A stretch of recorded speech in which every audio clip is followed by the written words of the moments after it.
So my clients have lived in this home for 21 years and they've raised their 4 children here in Hollis. They've been focused on family and work, and now that they're retired, they were considering downsizing. They decided to stay put and they called me in to help me with their renovation.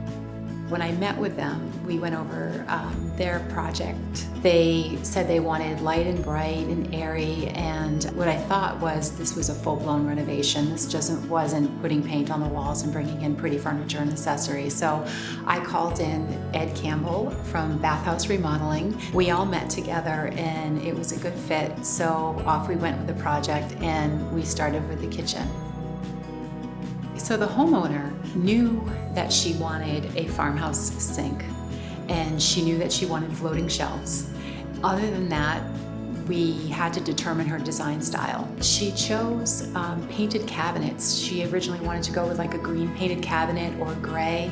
I just felt it would be a much better idea to go with a two-tone cabinet. So she went with a white shaker on the uppers and a cherry shaker on the lowers. It just flows so well with this house. So this new renovation doesn't look disjointed from the original house. It looks like it all flows and it works together. It's warm and cozy and inviting.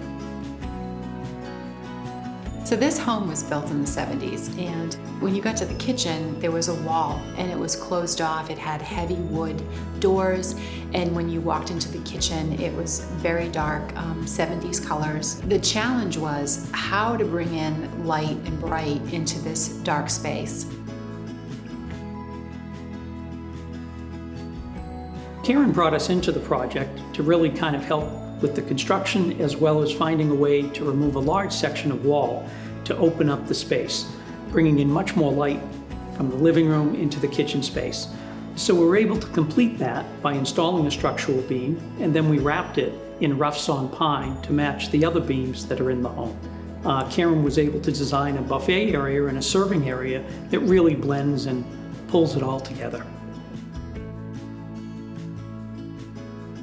The homeowner also identified in the very beginning of the project that she wanted quartz countertops. She didn't know what the name was, but she knew the style that she liked. And one design feature that we incorporated into this island, other than it has storage, but on the end is open for bar stools to fit under, and the legs that were chosen are a shaker style leg. So it's a really nice mimic of the design and goes with the shaker style cabinets. One of the other things that we added to this kitchen to make it lighter and brighter was an additional window and bigger windows. The fact that the homeowner wanted floating shelves, it was a perfect opportunity to take away a cabinet and create that sense of space.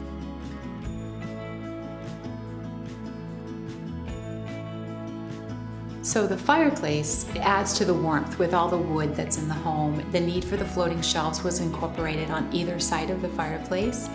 And I worked with the contractor to design the mantle. He topped it off with the crown molding that is over the upper cabinetry, and it just flows beautifully together. So another thing that was added to this project was the flooring choice. So we chose an alternative floor, which was a cherry floor, and even though it's not an exact match to the lower cherry cabinets, it works very well. It's darker and it looks just beautiful.